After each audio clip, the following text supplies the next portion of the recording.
നമസ്കാരം. മലയാളി വാർത്ത ഇൻസൈഡിലേക്ക് സ്വാഗതം. ധർമ്മസ്ഥല മഞ്ജുനാഥ ക്ഷേത്രത്തിനെതിരെ ഉയർന്ന വ്യാജ ആരോപണങ്ങൾ ആ ക്ഷേത്രത്തെയും ആ ക്ഷേത്രത്തിൻ്റെ ധർമാധിപതിയായിട്ടുള്ള വീരേന്ദ്ര ഹെഗ്ഡെയെയും അപകീർത്തിപ്പെടുത്തുക, ഇല്ലാതാക്കുക എന്ന ഉദ്ദേശത്തോടു കൂടി ഉയർന്ന ഗുരുതരമായ ആരോപണങ്ങൾ, ഗ്യാങ് റേപ്പും കൊലപാതകവും അടക്കമുള്ള ആരോപണങ്ങൾ, ആ ആരോപണങ്ങൾ വാർത്തകളായി പ്രചരിക്കുന്നു. പിന്നീട് ഈ ആരോപണങ്ങളിൽ മേൽ അന്വേഷണം ഉണ്ടാകുന്നു.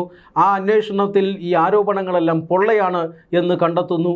ആ ആരോപണങ്ങൾ ഉന്നയിച്ച ഒരു ഗൂഢാലോചന സംഘം, ആ സംഘത്തിന് നേതൃത്വം നൽകിയത് നടൻ പ്രകാശ് രാജാണ് എന്ന വാർത്തയും വെളിപ്പെടുത്തലുമാണ് ഇപ്പോൾ പുറത്തു വരുന്നത്.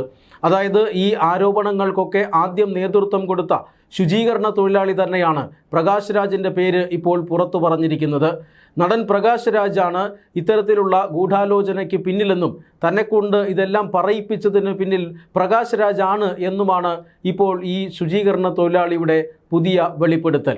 എന്താണ് നടൻ പ്രകാശ് രാജിന് ഈ ഗൂഢാലോചനയിൽ കാര്യം, അല്ലെങ്കിൽ നടൻ പ്രകാശ് രാജിൻ്റെ പേര് എങ്ങനെയാണ് പുറത്തു വന്നത്, അദ്ദേഹം എന്താണ് ഈ ശുചീകരണ തൊഴിലാളിയെ കൊണ്ട് ചെയ്യിച്ചത്, ഇത്തരം കാര്യങ്ങൾ പറയുന്നതിന് മുമ്പ് തന്നെ ധർമ്മസ്ഥലയ്ക്കെതിരെ നടന്ന ആ വലിയ ആരോപണങ്ങളെക്കുറിച്ച് നമുക്ക് ചെറുതായൊന്ന് ഓർത്തെടുക്കാം. അത് മറ്റൊന്നുമല്ല, ധർമ്മസ്ഥല മഞ്ജുനാഥ ക്ഷേത്രം വളരെ പ്രസിദ്ധമായ, തെക്കേ ഇന്ത്യയിലെ കർണാടകയിലെ വളരെ പ്രസിദ്ധമായ ഒരു തീർത്ഥാടന കേന്ദ്രമാണ്.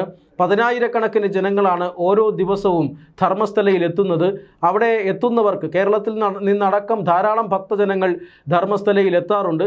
അവിടെ എത്തുന്നവർക്കെല്ലാം സൗജന്യ ഭക്ഷണവും താമസവും അടക്കം അവിടെ ഏർപ്പാടാക്കി കൊടുത്തിരുന്നു ക്ഷേത്ര ഭാരവാഹികൾ എന്നതാണ് ഏറ്റവും പ്രധാനപ്പെട്ട കാര്യം. അങ്ങനെയുള്ള പതിനായിരക്കണക്കിന് ആളുകൾ വന്നു പോകുന്ന ഒരു തീർത്ഥാടന കേന്ദ്രം, ആ ക്ഷേത്രത്തെ അല്ലെങ്കിൽ ആ ക്ഷേത്രം പരിപാലിച്ചിരുന്നത് പരമ്പരാഗതമായ ഒരു കുടുംബക്കാരാണ്. തലമുറകളായി ഈ ക്ഷേത്രത്തിൻ്റെ അവകാശം അവർ കൈമാറി വന്നിരുന്നു. ഇപ്പോൾ അവിടുത്തെ ധർമാധികാരി വീരേന്ദ്ര ഹെഗ്ഡെയാണ്. ഈ വീരേന്ദ്ര ഹെഗ്ഡെക്കെതിരെയാണ് ഗുരുതരമായ ഒരു ആരോപണം ഉയർന്നത്. വീരേന്ദ്ര ഹെഗ്ഡെയും സംഘവും അവിടെ ഈ ധർമ്മസ്ഥലയിൽ എത്തിയിരുന്ന പെൺകുട്ടികളെ ബലാത്സംഗത്തിന് ഇരയാക്കിയെന്നും ഈ പെൺകുട്ടികളെ പിന്നീട് കൊന്ന് ഈ ക്ഷേത്രത്തിൻ്റെ പരിസര പ്രദേശങ്ങളിൽ കുഴിച്ചിട്ടുവെന്നുമാണ് ആരോപണം ഉയർന്നത്. അവിടുത്തെ ഒരു ശുചീകരണ തൊഴിലാളി തന്നെ പിന്നീട് ഒരു തലയോട്ടിയും പൊക്കിപ്പിടിച്ചുകൊണ്ട് നേരെ പോലീസ് സ്റ്റേഷനിലേക്ക് പോയി പരാതി പറയുകയായിരുന്നു. എന്ന് പറഞ്ഞാൽ താനാണ് ഇവിടെയുള്ള ഈ കൊല ചെയ്യപ്പെട്ട പെൺകുട്ടികളുടെ മൃതദേഹങ്ങൾ പലതും, നൂറുകണക്കിന് പെൺകുട്ടികളുടെ നഗ്ന ശരീരങ്ങൾ താൻ കുഴിച്ചു മൂടിയിട്ടുണ്ട് എന്ന് സാക്ഷി പറയും പോലെ, അല്ലെങ്കിൽ അങ്ങനെ ഒരു കുറ്റം തുറന്നു പറയുന്നത് പോലെയാണ് ഈ തിമ്മയ്യ എന്ന് പറയുന്ന ഈ ശുചീകരണ തൊഴിലാളി പോലീസിനോട് ഇത്തരം ആരോപണങ്ങൾ പറഞ്ഞത്. പോലീസ് ഈ ആരോപണങ്ങൾ കേട്ട് അക്ഷരാർത്ഥത്തിൽ ഞെട്ടുകയാണ്. സത്യത്തിൽ ഇങ്ങനെ ഒരു കൊലപാതകം നടക്കാനുള്ള സാധ്യത അവിടെയുണ്ടോ? വളരെ പ്രശസ്തമായ ഒരു തീർത്ഥാടന കേന്ദ്രമാണ്, പതിനായിരക്കണക്കിന് ജനങ്ങൾ വരുന്ന കേന്ദ്രമാണ്, തിരക്കേറിയ പ്രദേശമാണ്. ആ പ്രദേശത്ത് ഇങ്ങനെ ഒരു കൂട്ടക്കൊലപാതകം നടക്കാനുള്ള സാധ്യതയുണ്ട്, അല്ലെങ്കിൽ കൂട്ടക്കൊലപാതകം നടന്നു എന്ന് പറഞ്ഞാൽ അത് വിശ്വസനീയമല്ല. അതുകൊണ്ട് തന്നെ പോലീസ് ഈ കാര്യത്തിൽ കേസെടുക്കാൻ അല്പം അമാന്തിച്ചു. പക്ഷേ തൊട്ടു പിന്നാലെ വാർത്തകളുടെ ഒരു പ്രളയം തന്നെ സൃഷ്ടിക്കപ്പെട്ടു. ഇങ്ങനെ ഒരു ആരോപണം ശുചീകരണ തൊഴിലാളി നടത്തിയിട്ടുണ്ട് എന്ന് പറഞ്ഞ് യൂട്യൂബർമാർ വലിയ വാർത്തകൾ സൃഷ്ടിച്ചു. ഏതാണ്ട് 900ഓളം യൂട്യൂബ് വീഡിയോകളാണ് പിന്നീട് തുടർന്നുള്ള ദിവസങ്ങളിൽ ധർമ്മസ്ഥല ഈ മഞ്ജുനാഥ ക്ഷേത്രത്തിനെതിരെയും അവിടുത്തെ ധർമാധികാരിക്കെതിരെയും ഒക്കെ ഇൻ്റർനെറ്റിൽ പ്രസിദ്ധീകരിക്കപ്പെട്ടത്. ഇത്തരം വീഡിയോകൾ വലിയ നാശം അല്ലെങ്കിൽ വലിയ അപഖ്യാതി ഈ ക്ഷേത്രത്തിന് ഉണ്ടാക്കിയെന്ന കാര്യത്തിൽ തർക്കമൊന്നുമില്ല. ഈ ധർമാധികാരിയും സംഘവും പിന്നീട് കോടതിയിൽ പോവുകയും ഈ യൂട്യൂബ് വീഡിയോകളെല്ലാം നീക്കം ചെയ്യുകയും ചെയ്തെങ്കിലും പിന്നീട് ഈ ശുചീകരണ തൊഴിലാളിയുടെ വെളിപ്പെടുത്തൽ വലിയ വാർത്തയായി. കേരളത്തിലെ മാധ്യമങ്ങളിലടക്കം വലിയ രീതിയിൽ ഈ വാർത്തകൾ ചർച്ച ചെയ്യപ്പെട്ടു. കേരളത്തിലെ മാധ്യമങ്ങളിൽ ഇത് ചർച്ചയാകണം എന്ന രീതിയിൽ വലിയ ശ്രമങ്ങൾ നടന്നിട്ടുണ്ട്, വലിയ PR വർക്കുകൾ നടന്നിട്ടുണ്ട് എന്ന സൂചന പലപ്പോഴും നമുക്ക് ലഭ്യമായിരുന്നു. കർണാടകയിലെ മാധ്യമങ്ങൾ ചർച്ച ചെയ്തതിനേക്കാൾ കൂടുതൽ കേരളത്തിലെ മാധ്യമങ്ങൾ ധർമ്മസ്ഥലയിലെ ഈ കൊലപാതകങ്ങളെക്കുറിച്ച് ചർച്ച ചെയ്തു. അതിൽ സുജാത ഭട്ട് എന്ന ഒരു വയോധികയായ സ്ത്രീ, മുൻ CBI ഉദ്യോഗസ്ഥ, അവരുടെ ധർമ്മസ്ഥലയിൽ കാണാതെ പോയ മകൾ, അവരുടെ മകളും അവിടെ തന്നെ കൊല ചെയ്യപ്പെട്ടിട്ടുണ്ടാകാമെന്നും ആ മകളുടെ മൃതദേഹം അവിടെ തന്നെ കുഴിച്ചു മൂടപ്പെട്ടിട്ടുണ്ടാകാമെന്നും ഉള്ള ആരോപണവുമായി സുജാത ഭട്ടും രംഗത്തെത്തുന്നു. അങ്ങനെ വാർത്തകളുടെ പ്രളയം തന്നെ ധർമ്മസ്ഥല ക്ഷേത്രത്തിനെതിരെ പിന്നീട് ചമയ്ക്കപ്പെടുന്നതാണ് നമ്മൾ കാണുന്നത്. SIT വേണം, പ്രത്യേക അന്വേഷണ സംഘം വേണമെന്നും വീരേന്ദ്ര ഹെഗ്ഡെക്കെതിരെ വലിയ അന്വേഷണം വേണമെന്നും ഒക്കെയാണ് പിന്നീട് ആവശ്യങ്ങൾ ഉയർന്നത്. അങ്ങനെ അന്നത്തെ കോൺഗ്രസ് സർക്കാർ പ്രത്യേക അന്വേഷണ സംഘം പ്രഖ്യാപിച്ചു. ഈ ശുചീകരണ തൊഴിലാളി ചൂണ്ടിക്കാണിച്ചിടത്തെല്ലാം പ്രത്യേക അന്വേഷണ സംഘം കുഴിച്ച് പരിശോധിച്ചു. ഈ തലയോട്ടിയുടെ ബാക്കി ഭാഗങ്ങളോ മൃതദേഹത്തിൻ്റെ ഭാഗങ്ങളോ ഒന്നും തന്നെ അവിടെ നിന്നും കണ്ടെടുക്കാൻ കഴിഞ്ഞില്ല. അതിനെ തുടർന്ന് നടത്തിയ അന്വേഷണത്തിലാണ് ഈ സുജാത ഭട്ട് അടക്കം ഉന്നയിച്ച ശുചീകരണ തൊഴിലാളി അടക്കം പറഞ്ഞ കാര്യങ്ങൾ ശുദ്ധ കള്ളത്തരമാണെന്നും ഇതെല്ലാം ക്ഷേത്രത്തിനെതിരെ നടന്ന ഒരു ഗൂഢാലോചനയുടെ ഭാഗമാണെന്നും SIT പിന്നീട് കണ്ടുപിടിക്കുന്നു. അതായത് സുജാത ഭട്ടിൻ്റെ ബാക്ക്ഗ്രൗണ്ടിനെ കുറിച്ച് SIT നടത്തിയ അന്വേഷണത്തിലാണ് സംശയങ്ങൾ തെളിഞ്ഞു വന്നത്. അതായത് സുജാത ഭട്ട് CBI ജീവനക്കാരി ആയിരുന്നു എന്ന് പറയുന്നു. CBIക്ക് അങ്ങനെ ഒരു ജീവനക്കാരിയെ ഇല്ലായിരുന്നു CBI റെക്കോർഡുകളിൽ. ഈ പറയുന്ന സുജാത ഭട്ട് എന്ന സ്ത്രീ കല്യാണം കഴിക്കുകയോ ഇവർക്ക് മകളുണ്ടാവുകയോ ചെയ്തിട്ടില്ല എന്ന് പിന്നീട് കണ്ടെത്തുന്നു. ജനിച്ചിട്ടില്ലാത്ത ഒരു മകൾ എങ്ങനെയാണ് കാണാതാവുകയും കൊല്ലപ്പെടുകയും ചെയ്തിട്ടുള്ളത് എന്ന ചോദ്യം വന്നു. ആ സമയത്താണ് സുജാത ഭട്ട് എല്ലാം വെട്ടിത്തുറന്ന് പറഞ്ഞത്. താൻ പറഞ്ഞതെല്ലാം കള്ളമായിരുന്നു, ഇതെല്ലാം തന്നെ കൊണ്ട് പറയിപ്പിച്ചതാണ്, തനിക്ക് അങ്ങനെ ഒരു മകളില്ല, ആ മകളിവിടെ കൊല ചെയ്യപ്പെട്ടിട്ടുമില്ല എന്ന് സുജാത ഭട്ട് തുറന്നു പറയുന്നു. പിന്നാലെ ഈ പറയുന്ന ശുചീകരണ തൊഴിലാളിയും താൻ പറഞ്ഞതെല്ലാം കള്ളമാണ് എന്ന് അഡ്മിറ്റ് ചെയ്യുന്നു.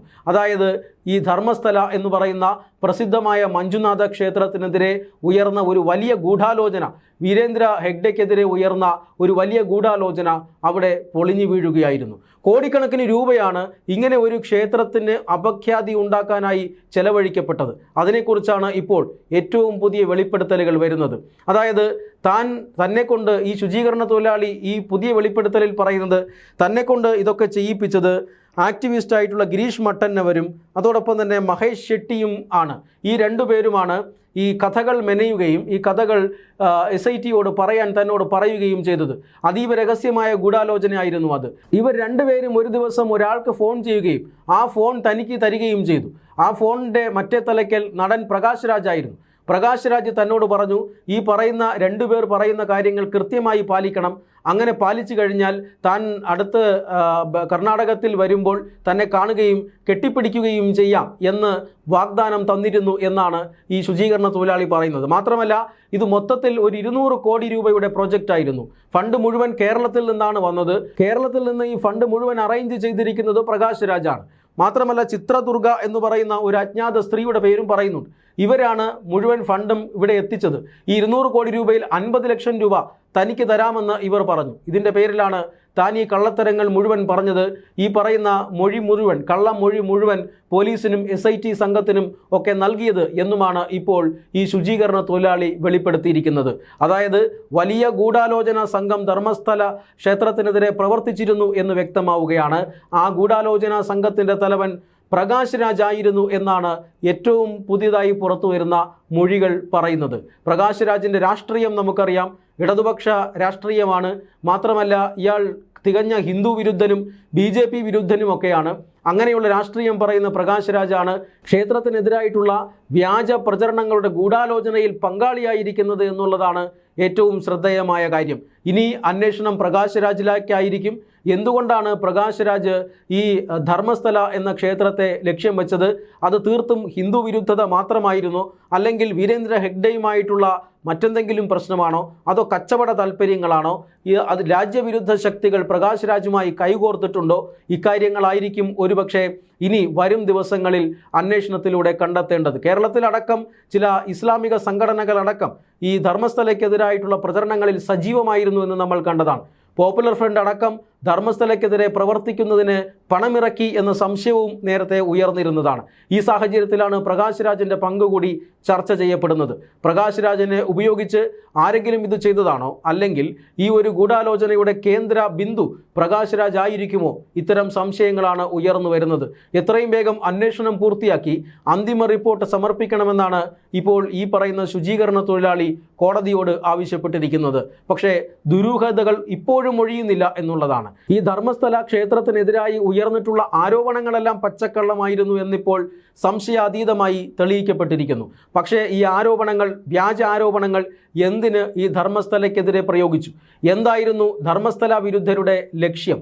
അവിടെ ഒരു സംഘർഷ ഭൂമിയാക്കുകയാണോ, അതോ ഏക്കർ കണക്കിന് വരുന്ന വനഭൂമി അത് പിടിച്ചെടുക്കുകയാണോ? എന്താണ് ഉദ്ദേശം എന്നറിയില്ല. പക്ഷേ ആ ദുരൂഹതയാണ് ഇനി മാറ്റേണ്ടത്. ആരായിരുന്നു അല്ലെങ്കിൽ എന്തിനു വേണ്ടിയായിരുന്നു ധർമ്മസ്ഥലയ്ക്കെതിരെ ഗൂഢാലോചന നടത്തിയത്? അതീവ ഗുരുതരമായ ആരോപണങ്ങൾ, ഒരു ക്ഷേത്രത്തിനെതിരെയും ഉണ്ടാകാൻ പാടില്ലാത്ത തരത്തിലുള്ള ആരോപണങ്ങൾ എന്തുകൊണ്ട് ലക്ഷക്കണക്കിന് തീർത്ഥാടകർ എത്തുന്ന ധർമ്മസ്ഥല ക്ഷേത്രത്തിന് എതിരെ ഉണ്ടായി? അതിൽ നടൻ പ്രകാശ് രാജിൻ്റെ പേര് ഇപ്പോൾ എങ്ങനെ ചർച്ച ചെയ്യപ്പെട്ടു? ഇക്കാര്യങ്ങളെല്ലാം വരും ദിവസങ്ങളിൽ അന്വേഷണത്തിൻ്റെ ഭാഗമായി വരുമെന്നാണ് സൂചന. SITയുടെ പക്കൽ ഇതുമായി ബന്ധപ്പെട്ട കൂടുതൽ തെളിവുകളുണ്ട് എന്നും സൂചനയുണ്ട്. വരും ദിവസങ്ങളിൽ അന്തിമ റിപ്പോർട്ട് സമർപ്പിക്കാൻ SIT തയ്യാറെടുക്കുകയുമാണ്.